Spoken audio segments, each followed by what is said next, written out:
ఓం శ్రీ సాయినాథాయ నమః. అందరికీ నమస్కారం. ఈ వీడియో చూస్తున్న ప్రతి ఒక్కరి మీద బాబాగారి బ్లెస్సింగ్స్ ఉండాలని, అలాగే మీకు ఎటువంటి సమస్యలు ఉన్నా కూడా వాటికి బాబాగారు ఒక చక్కటి పరిష్కార మార్గాన్ని చూపించాలని మనస్ఫూర్తిగా కోరుకుంటూ ఈ రోజుటి వీడియోని స్టార్ట్ చేస్తున్నాను. బాబాగారు మన కోసం ఎప్పటిలాగే ఈరోజు కూడా ఒక చక్కటి సందేశాన్ని తీసుకుని వచ్చారు. ఏంటో తెలుసుకుందాం రండి. ఈ ఒక పని చేసి చూడు తండ్రి, నీ అప్పులు నేను తీర్చేస్తాను అంటున్నారు బాబాగారు. ఇంతకీ మనకి ఈరోజు బాబాగారు ఎటువంటి సందేశాన్ని తీసుకొచ్చారో తెలుసుకునే ముందు ఈ వీడియోకి ఒక లైక్ చేయండి. మీ యొక్క లైక్ మాకు చాలా యూస్ఫుల్గా ఉంటుంది. మీరు వీడియోని లైక్ చేయడం వల్ల ఈ వీడియో అనేది ఇంకొంతమందికి రీచ్ అయ్యి బాబాగారి సందేశాలు అనేవి ఇంకొంతమందికి చేరుతాయి. అలాగే ఓం సాయిరామ్ అని కామెంట్ చేసి మీ భక్తిని బాబాగారికి తెలియజేయండి. అలాగే మీకు ఎటువంటి సమస్యలు ఉన్నా కూడా బాబాగారికి చెప్పుకోండి. బాబాగారు వాటికి చక్కటి పరిష్కార మార్గాన్ని చూయిస్తారు. ఇక ఈరోజు బాబాగారు ఎటువంటి సందేశాన్ని తీసుకుని వచ్చారో తెలుసుకుందాం రండి. బాబాగారు ఇలా చెప్తున్నారు. ఒక మనిషి జీవితంలో పెద్ద సమస్య ఏంటో తెలుసా తండ్రి? అది డబ్బు లోటు కాదు, అప్పుల బంధనం. అప్పుల్లో ఉన్న మనిషి తన కష్టానికి తగిన శాంతి, ఆనందం పొందలేడు. ఎంత సంపాదించినా సంతృప్తి రాదు. అప్పు తీర్చడంలో మళ్ళీ కొత్త అప్పు వస్తుంది. కానీ బాబా ఒక మాట చెప్తున్నాడు. నీ అప్పులు కర్మల వల్ల వచ్చిన, నీ అజ్ఞానం వల్ల వచ్చిన, నేను చూపించే ఒక్క పని చేస్తే నేను నీ భారాన్ని మోసుకుంటా, నీ అప్పుల గొలుసును నేను తెంచేస్తా అంటున్నారు బాబాగారు. ఈరోజు మనం తెలుసుకోవాల్సింది అదే. బాబా చెప్పిన ఆ ఒక్క పని ఏమిటి? అది ఎలా చేస్తే నిజంగానే అప్పులు తీరిపోతాయి? ఎవరెవరి జీవితాల్లో ఇది అద్భుతాలను చేసింది అన్నది ఈ వీడియోలో పూర్తిగా వినండి. చివరి వరకు వింటే మీ గుండెలో ఉన్న భారాన్ని బాబా ఎలా తేలికగా తీసేస్తారో మీకే అర్థమవుతుంది. ఇంకా బాబా గారు ఇలా చెప్తున్నారు. అప్పు కేవలం డబ్బు కరువుతో రావడం కాదు, అది మనసులో ఉండే ఆశ, ఆత్మలో ఉండే లోటు వల్ల వస్తుంది. ఒక మనిషి అవసరానికి మించిన కోరికలు పెంచుకున్నప్పుడు అప్పులు మొదలవుతాయి. కొందరికి అప్పులు గత జన్మ కర్మల ఫలితం. వారు ఎప్పుడూ వడ్డీ కట్టి ఇతరులను ఇబ్బంది పెట్టి ఉంటే ఈ జన్మలో తామే అప్పుల బంధనంలో చిక్కుకుంటారు. అప్పు ఉన్న మనిషి రాత్రి నిద్రపోలేడు, పగలు సుఖంగా ఊపిరి పీల్చుకోలేడు. ఇంకా బాబాగారు ఇలా చెప్తున్నారు. రుణబంధనంలో పడ్డవాడి జీవితం ఒక జైల్లో ఉన్నట్లే.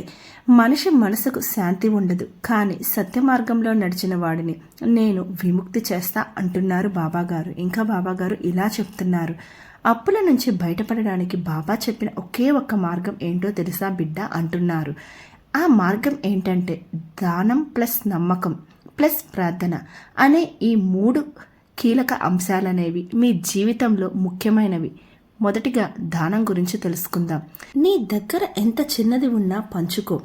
ఆకలితో ఉన్నవాడికి అన్నం పెట్టు. నీ అప్పులు చెల్లించే శక్తి నేను ఇస్తాను. నిజంగా అప్పుల నుంచి బయటపడాలంటే మన చేతిలో ఉన్నదాన్ని ఇతరుల కోసం ఉపయోగించాలి.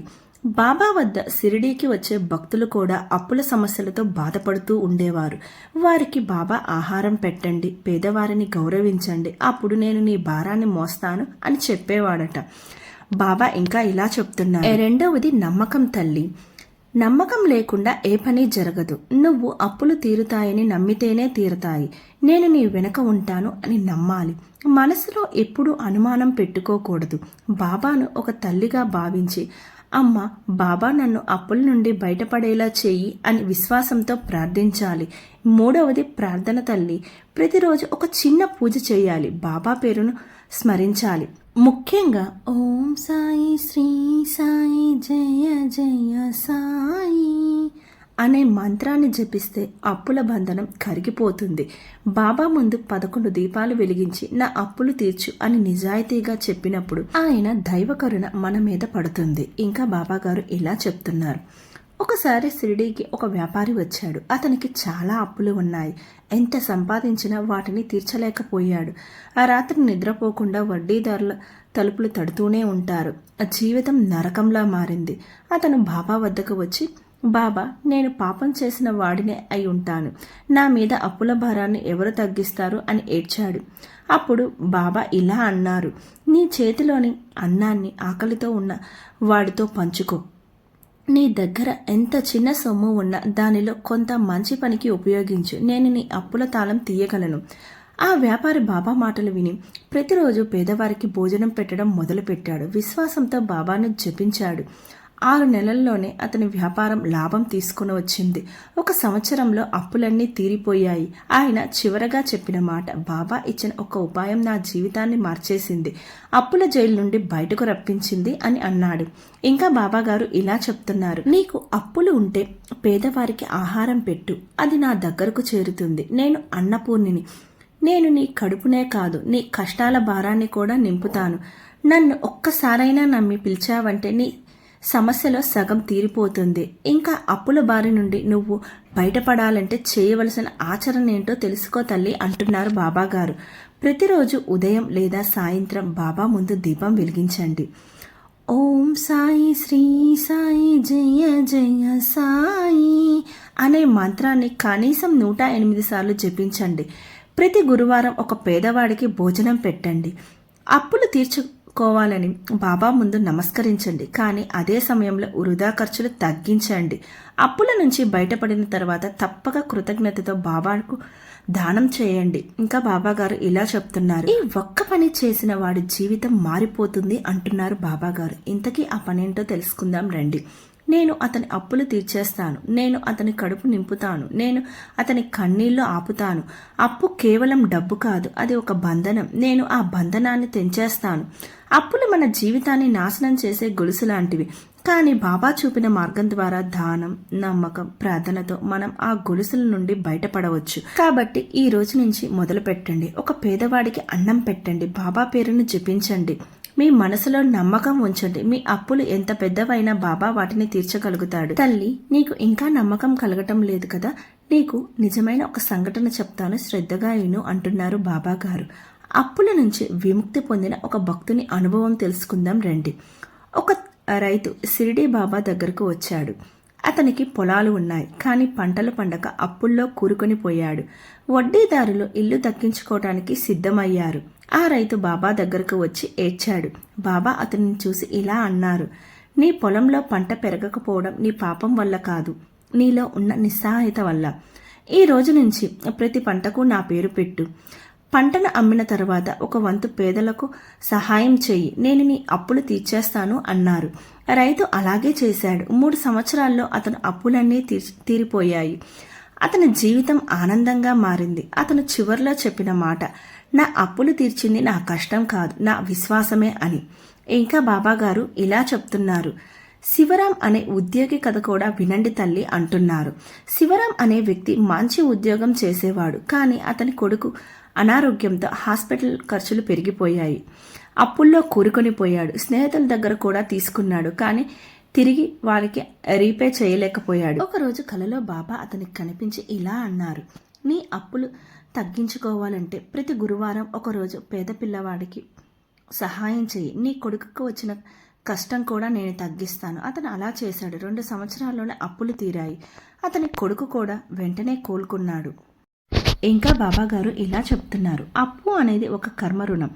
అది వడ్డీలాగా పెరుగుతూ పోతుంది, కానీ నువ్వు దాన్ని పుణ్య రూపంలో పెంచితే ఆ కర్మ రుణం తక్కువ అవుతుంది. అప్పు తీర్చడానికి డబ్బు అవసరం కాదు, పుణ్యం అవసరం.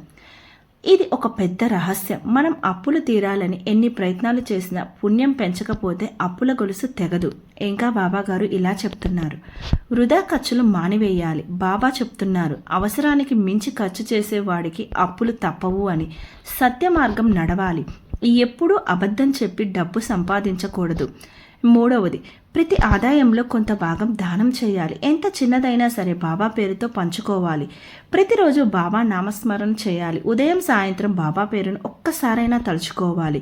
5వది, తల్లిదండ్రులను గౌరవించాలి. బాబా చెప్పిన మాట, తల్లిదండ్రులను గౌరవించిన వాడి అప్పులు ఎన్నటికీ తీరవు అని చెప్తున్నారు. కాబట్టి మనం తల్లిదండ్రులను ఎప్పుడూ గౌరవిస్తూ ఉండాలి. తల్లిదండ్రులని మనం గౌరవించకపోతే అప్పులు కూడా ఎప్పటికీ తీరవు అంటున్నారు బాబాగారు. ఇంకా బాబాగారు ఇలా చెప్తున్నారు, నీ అప్పులు తీరాలని నిజంగా కోరుకుంటే 11 గురువారాలు సాయిబాబా వ్రతం చేయి. ప్రతి గురువారం పసుపు కుంకుమ పెట్టి పేదవారికి పసుపు పాక పెట్టు. 11వ గురువారం అన్నదానం చెయ్యి. అప్పుల గొలుసులు తీరిపోతాయి. ఈ వ్రతం చేసిన భక్తులు అనుభవాలు షిరిడీ చరిత్రలో చాలానే ఉన్నాయి. చాలామంది అప్పుల నుంచి బయటపడి కొత్త జీవితాన్ని మొదలుపెట్టారు. ఇంకా బాబాగారు ఇలా చెప్తున్నారు, నేను నీ అప్పులు తీర్చిన తర్వాత మళ్ళీ అదే తప్పు చేయకు, వృధాగా ఖర్చు చేయకు, అబద్ధం మీద డబ్బు సంపాదించుకో, మళ్ళీ అప్పులో పడితే అది నీ బాధ్యత.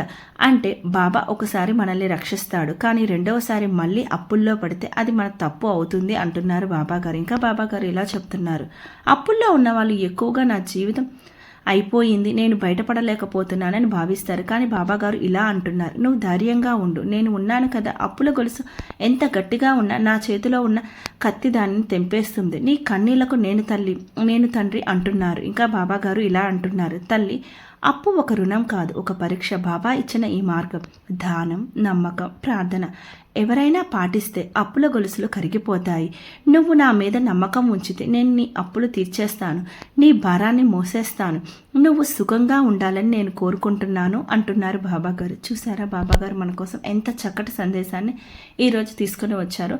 మీకు కనుక ఈ బాబాగారి ఈరోజు సందేశం నచ్చినట్లయితే లైక్ చేయండి, షేర్ చేయండి. ఇంకా కొత్త సందేశంతో కొత్త వీడియోతోటి మీ ముందుకు వస్తాను. ఓం సాయిరామ్, ఓం సాయిరామ్, ఓం సాయిరామ్.